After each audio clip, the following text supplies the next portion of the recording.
Je ne veux pas être mère au foyer au cas où un jour mon mari me quitte pour une femme plus jeune et me laisse sans ressources.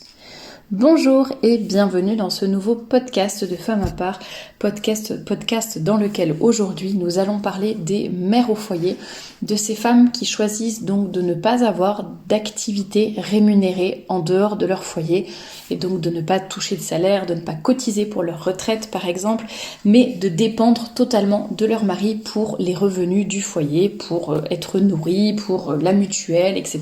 etc.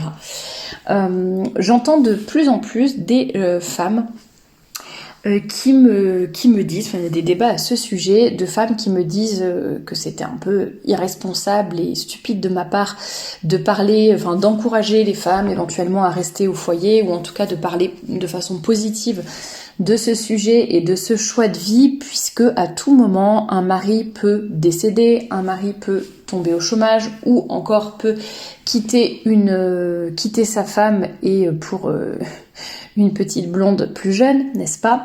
Et donc que dans ces cas-là, on se retrouvait, pauvre mère de famille ou épouse, se retrouvait donc sans ressources et bien démunie, je sais pas, à l'âge de 40, 50 ans, avec 5 enfants, et donc aucun salaire ou métier pour subvenir aux besoins de sa famille. Et on imagine que dans ces cas-là, évidemment, l'homme n'a pas très envie de verser des pensions alimentaires ou n'en verse pas suffisamment, etc., etc. Enfin, il y a beaucoup de cas de figure possibles et imaginables. Pourquoi je fais ce podcast aujourd'hui?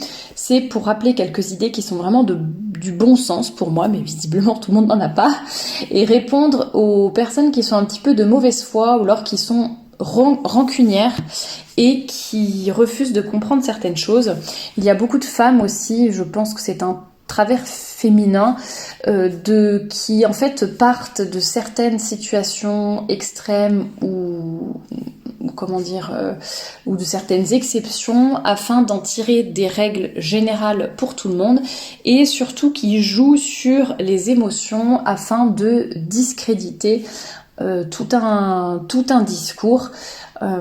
Et donc des femmes qui me donnent l'exemple de leurs amies, de leurs sœurs ou d'elles-mêmes qui ont vécu le genre de situation que je vous ai décrit auparavant et qui sont des situations tragiques, difficiles et que évidemment je ne souhaite à personne, et donc qui partent de ces exemples-là qui malheureusement effectivement se multiplient et en en tirant deux conclusions: qu'une femme ne devrait jamais rester au foyer, ou en tout cas ne devrait jamais dépendre entièrement des finances de son mari ou du salaire de son mari qui nourrit la famille. Et deuxième conséquence, j'ai tort, je ne devrais pas dire que les femmes devraient rester au foyer, et ça veut dire que finalement je soutiens je ne soutiens pas les femmes qui subissent cette situation de par mes podcasts ou mes articles qui soutiennent les femmes au foyer, qui essayent de les encourager, etc. Eh bien, ça veut dire que je suis contre ces femmes qui, les pauvres, subissent toutes ces choses difficiles, que je n'ai aucune pitié pour elles, n'est-ce pas? Ça me rappelle vraiment les méthodes féministes qui tendent à essayer de discréditer un discours juste en jouant sur les émotions et en culpabilisant les gens. C'est un petit peu comme les féministes qui me disent puisque tu es pour la soumission, pour les idées un peu d'épouse traditionnelle, etc., ça veut dire que tu soutiens les violences faites aux femmes. Non, d'où tu tires cette conclusion? Mais vous voyez, c'est quelque chose qui va être assez fort. J'allais dire c'est un argument, mais non, c'est pas un argument, mais vous voyez, ça va être un reproche, ça va être une idée qui va être assez forte, qui va être très culpabilisante, qui va être basée sur les émotions uniquement, et qui va évidemment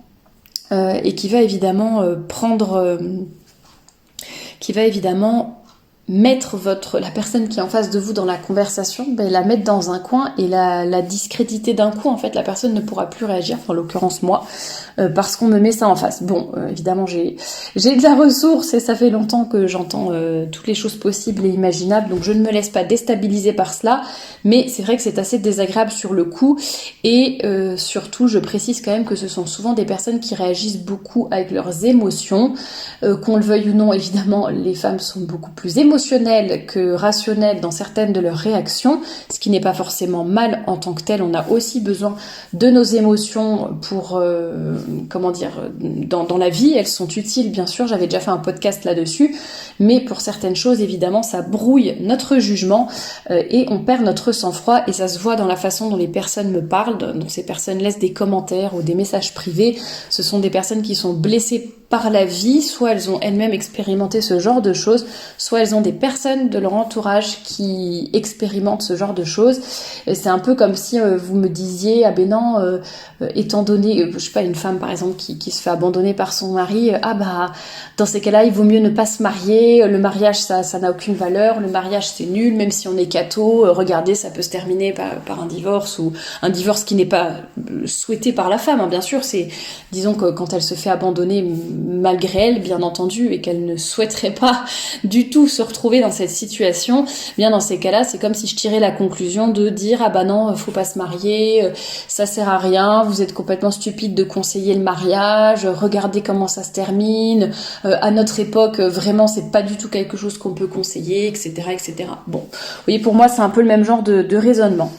Moi, quand je parle vraiment des femmes au foyer, c'est pas pour obliger qui que ce soit, c'est pas pour culpabiliser qui que ce soit, c'est vraiment pour rappeler des vérités un peu élémentaires qu'apparemment, même dans les milieux cathos, on n'a plus le droit de rappeler parce que ça serait trop politiquement incorrect, n'est-ce pas? Et je pense qu'il y a beaucoup de femmes qui se sentent visées ou qui n'assument pas leur choix peut-être et qui du coup n'osent pas entendre ce genre de vérité. Je pense que quand on décide de confier ses enfants qui ont 5 mois ou 3 mois, les confier à la crèche ou à la nounou parce qu'on doit aller travailler, je pense que si vous avez une bonne raison d'aller travailler, je vois pas pourquoi vous culpabilisez.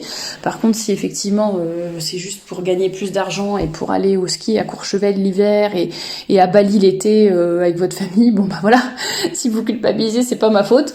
Mais tout ça pour dire que voilà, quand on fait ses choix en conséquence, qu'on les assume, qu'on a des bonnes raisons de le faire et qu'on ne peut pas faire autrement et qu'on a pris conseil, je sais pas, auprès de son confesseur et je sais pas quoi, bon bah il y a aucune raison de se sentir ni visé ni culpabilisé. Tout ça pour dire que donc le dernier argument, même dans les milieux cathos, pour dire que les femmes ne doivent pas rester au foyer et doivent absolument travailler, avoir un salaire, cotiser pour la retraite, etc., etc., c'est de dire, bah écoute, au cas où ton mari s'en aille avec une plus jeune. Alors, j'ajoute qu'il peut y avoir d'autres circonstances, évidemment. Votre mari peut malheureusement décéder, votre mari peut tomber au chômage, votre mari peut avoir un accident et donc être incapable de continuer à travailler et à subvenir aux besoins de sa famille. Hein. C'est pas que les femmes qui se font quitter par leur mari. Il peut y avoir plusieurs circonstances différentes et que fait-on? Est-ce que c'est raisonnable vraiment de décider de rester au foyer, s'occuper de ses enfants et ne pas avoir de salaire alors que l'on sait pertinemment que potentiellement notre mari peut mourir, nous quitter, perdre son travail, etc. Alors moi, vraiment, je pense qu'en fait, premièrement, on ne peut pas faire ses choix de vie, vivre uniquement en fonction des risques potentiels qui peuvent arriver, parce qu'en fait, sinon, on ne fait plus rien. Dans ces cas-là, je sors même pas de chez moi, parce que si je sors de chez moi, je peux me faire renverser par une voiture. Et puis si je reste chez moi, je peux, je sais pas, être intoxiquée au monoxyde de carbone. Vous voyez, bon, je ne vais pas, je sais pas, un soudeur par exemple qui va dire bah non, je vais pas travailler parce que au cas où mon métier est un peu dangereux, je peux me couper une main dans une machine ou je sais pas quoi, ou ceux qui travaillent dans des usines, ou bah non, je vais pas devenir médecin parce qu'en ce moment il y a vraiment beaucoup d'agressions de médecins, d'infirmières, donc non, j'abandonne ma vocation et je la mets de côté parce que c'est trop dangereux, ou je décide de pas avoir d'enfant parce que au cas où potentiellement mon enfant peut être handicapé, ça, c'est vrai, potentiellement, voilà, ça peut arriver. Donc non, je ne veux pas avoir d'enfant pour ne pas risquer d'avoir un enfant handicapé. Bon, vous l'aurez compris, on ne peut pas tout décider uniquement en fonction des risques, des probabilités, de ce qui pourrait arriver. Ceci étant dit, je vais apporter différentes nuances à mon propos. Mais en tout cas, vous voyez bien qu'on ne peut pas décider uniquement là-dessus. Ensuite, selon moi, il faut décider j'allais dire en fonction de l'équilibre, enfin de la balance entre le bénéfice et le risque encouru. Par exemple, un père de famille ou une mère de famille qui décide d'occuper tous ses week-ends à faire des sports extrêmes et donc dangereux. On en voit beaucoup qui sautent depuis des falaises, qui, j'en sais rien, qui font des choses assez, des sauts en parachute, des trucs vraiment extrêmes et un peu dangereux, ou je sais pas, qui sautent par exemple de 15 mètres de haut dans 15 cm d'eau de profondeur. Enfin, vous voyez, il y en a qui font un peu des bêtises. Bon, ça par exemple, le risque encouru est quand même majeur, c'est-à-dire le risque est élevé d'être blessé, de se tuer, etc. Et le bénéfice, en fait le bénéfice c'est mon petit plaisir personnel, l'adrénaline que je vais ressentir, je vais me sentir, je sais pas, libre et je vais avoir vraiment un élan de vie pendant, je sais pas, ça va durer pendant une semaine, cette espèce de sentiment là de jouissance de la vie. Bon, voilà. Donc voyez là on voit l'équilibre entre le bénéfice, ce que j'en retire, et en même temps le risque encouru. Et on voit que le bénéfice est plutôt très élevé, mais que le risque est plutôt très élevé et que le bénéfice, en fait, c'est un bénéfice pour la personne, pour elle-même, un peu, je vais pas dire égoïste, parce que voilà, on a tous différentes choses qui nous font vibrer. Mais d'ailleurs, si vous avez je sais pas si vous avez déjà entendu, mais moi j'ai déjà entendu des cousins ou autres qui me disaient, non, en fait, moi, depuis que je suis mariée et que j'ai des enfants, je suis beaucoup plus prudent sur la route. Depuis que je suis mariée et que j'ai des enfants, ça, je le fais plus. Vous voyez, parce qu'ils ont conscience. Je pense qu'il y a des mères de famille, c'est la même chose, mais c'est peut-être les hommes qui prennent généralement plus de risques. Mais justement, ils ont conscience qu'ils ont une famille à charge. Et donc qu'il faut faire beaucoup plus attention. C'est comme par exemple, quelque chose d'idiot, mais moi par exemple quand je traverse la route, bien sûr je fais attention parce que j'ai pas envie de me faire écraser, mais je peux vous dire que si par exemple je suis avec une de mes nièces ou une de mes filleules, que je suis avec une poussette, un enfant que je tiens par la main, je peux vous dire que je fais triplement attention. C'est-à-dire que toute seule je vais vraiment attendre qu'il n'y ait aucune voiture, enfin pas toute seule, mais justement si je suis avec un enfant, je vais vraiment faire hyper attention, etc. Si je suis toute seule, je sais que je peux un peu courir entre deux voitures, enfin vous voyez ce que je veux dire, je pense qu'on le fait tous, parce que je sais que je suis déjà toute seule et responsable de moi-même, que je peux courir vite, enfin que j'ai des bons réflexes, j'ai pas un enfant à la main qui marche très lentement à côté de moi, vous voyez ce que je veux dire, donc forcément on essaye de faire attention comme ça. Donc pour moi déjà, il faut regarder cette balance, cet équilibre entre le bénéfice, le risque éventuel que l'on prend et le bénéfice. Dans le cas de la mère au foyer, le risque existe. En plus, comme je l'ai dit au début de ce podcast, ne nous voilons pas la face, ça arrive quand même de plus en plus. Alors, je pense que les statistiques de décès, de chômage du mari, peut-être qu'elles sont assez stables, je ne les connais pas. En revanche, celles du fait que même dans les milieux cathos, voilà, des femmes se font abandonner par leur mari et laisser sans rien, sans avoir de statistiques ou d'études officielles. En tout cas, personnellement, j'ai l'impression qu'on entend de plus en plus ce genre d'histoire. Je pense qu'autrefois, il y avait peut-être moins, ça se faisait peut-être... Je vais pas dire que ça se fait à l'heure actuelle, alors qu'autrefois ça se faisait pas, mais bon, vous voyez, il y avait peut-être plus encore de code moral ou le regard de la société qui faisait que autrefois, tant pis, je dis n'importe quoi, on s'aimait pas, ou alors il y avait des histoires d'infidélité ou des mariages sans amour, mais en fait on restait quand même ensemble et on essayait de cohabiter coûte que coûte, j'allais dire. Bon, peut-être qu'à l'heure actuelle ça se fait de moins en moins, ou qu'il y a moins de valeur, enfin j'en sais rien. Bref, tout ça pour dire que ce risque existe. Après, c'est pas non plus un risque, c'est pas non plus, j'allais dire, un peu comme un sport extrême où vous avez beaucoup de chances de mourir ou d'être blessé, ou alors que là, bon, ça peut arriver, mais c'est pas non plus tous les mariages dans lesquels ça peut se passer. Et donc le bénéfice, effectivement, c'est la maman va cotiser, etc. Et puis si son mari la quitte, elle aura son métier, elle aura son patrimoine, entre guillemets, enfin l'argent qu'elle aura accumulé, elle aura cotisé pour sa retraite, etc. Bon. Et par contre, le côté négatif, c'est que du coup, les enfants auront été éduqués par la nounou et la crèche dès leur plus jeune âge. À voir. Est-ce que est-ce que ça vaut le coup ? Est-ce que le risque est tellement élevé qu'en fait on va préférer avoir recours à un risque d'autant plus élevé, qui est celui de laisser ses enfants éduqués par les nounous et la crèche, qui sont rarement catholiques, et en tout cas au-delà de la question de la religion, de l'éducation, de la transmission, etc. C'est aussi la présence de la maman, de la famille, etc. qui est importante, l'équilibre familial, enfin voilà, ça je vais pas tout vous redire dans ce podcast, mais vous voyez, bon, à voir, est-ce que vraiment le fait est-ce qu'il vaut mieux prendre le risque par rapport à l'éducation et l'éducation de son enfant, ou par rapport au fait que peut-être potentiellement un jour mon mari va avoir un problème volontaire ou involontaire entre guillemets et je me retrouverai toute seule. Bon, à voir. En fait, je donne juste, c'est plus donner des pistes de réflexion, donner des idées. Chaque situation est différente. Je pense que ça dépend de ce que vous avez vécu. Je sais pas si toutes vos amies se sont retrouvées dans cette situation. J'imagine qu'évidemment vous aurez beaucoup plus tendance à vous méfier et à voir ça comme un risque.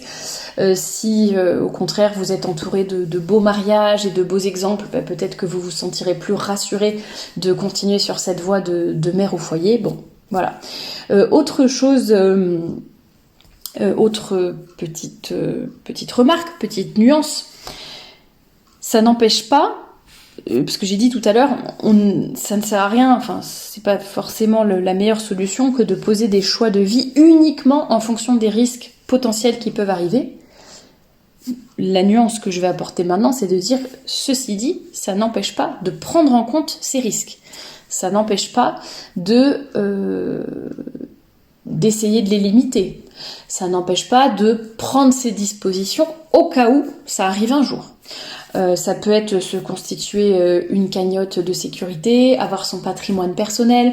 Il y a aussi une discussion Telegram très intéressante sur les contrats de mariage, mais par rapport au fait que, par exemple, si le mari est entrepreneur, là je parle au cas où, par exemple, l'entreprise de votre mari fasse faillite et que vous retrouviez, qu'il se retrouve par là même au chômage et que vous retrouviez sans rien, justement, il existe des contrats de mariage qui font que le patrimoine de la famille est séparé de l'entreprise, c'est-à-dire que même si l'entreprise dépose le bilan et qu'il faut, je sais pas, rembourser des créanciers, etc., eh bien, la maison, par exemple, familiale, ne pourra pas être saisie ou ne pourra pas être comptée pour rembourser les clients, par exemple, ou rembourser les dettes de l'entreprise. Donc ça, vous voyez, c'est des choses intéressantes à savoir. Encore une fois, au cas où votre mari tombe au chômage ou que son entreprise fasse faillite et que vous n'avez pas de métier à côté. On conseille souvent aux jeunes filles de terminer leurs études avant de se marier, ça permet d'avoir un diplôme, ça permet de pouvoir ensuite peut-être trouver un travail plus facilement. On peut, à partir du moment où les enfants vont à l'école, donc autour de leurs 3 ans, pour celles qui ne font pas l'école à la maison, vous pouvez aussi retrouver une activité à temps partiel ou depuis la maison, ou pareil en auto-entrepreneur ou je ne sais quoi, pour avoir votre propre petit salaire où vous constituez un peu cette cagnotte de sécurité qui est pour vous et pas pour votre mari, entre guillemets, mais vous voyez ce que je veux dire, séparer un petit peu les choses et avoir cette cagnotte-là. Donc évidemment vous pouvez avoir des activités rémunérées quand même, enfin j'allais dire au bout d'un moment, enfin même pas au bout d'un moment, si vous vous sentez de travailler quand les enfants sont petits, c'est possible aussi, ça dépend vraiment des choses. Je sais pas si par exemple vous êtes le mot m'échappe, assistante maternelle à domicile par exemple, vous vous occupez de vos enfants et en plus vous vous occupez d'un ou deux autres enfants, voilà, vous êtes chez vous, vous vous occupez de vos enfants et en même temps vous pouvez gagner un salaire. Vous voyez ce que je veux dire? Donc il y a quand même pas mal de solutions, de petites choses justement si on a envie de se prémunir contre ce risque qui est réel et qui existe, hein, on est bien d'accord, je ne le nie pas du tout. Mais voilà, c'était un petit peu ça. J'ai une avocate d'ailleurs qui m'a contactée pour me demander si peut-être ça vous intéresserait. Alors peut-être on enregistrerait peut-être, je sais pas, soit un article, soit ça ferait l'objet d'un podcast, mais pour parler de toutes ces choses-là et de comment se protéger justement quand on est femme au foyer et comment faire justement pour ne pas, tout en prenant en compte les risques qui existent, mais voilà, choisir de rester au foyer sans pour autant se faire avoir ou en essayant de se protéger au maximum en cas de décès, d'abandon ou de chômage du mari par exemple. Donc si ça vous intéresse, dites-moi en commentaire et j'essaierai d'organiser ça.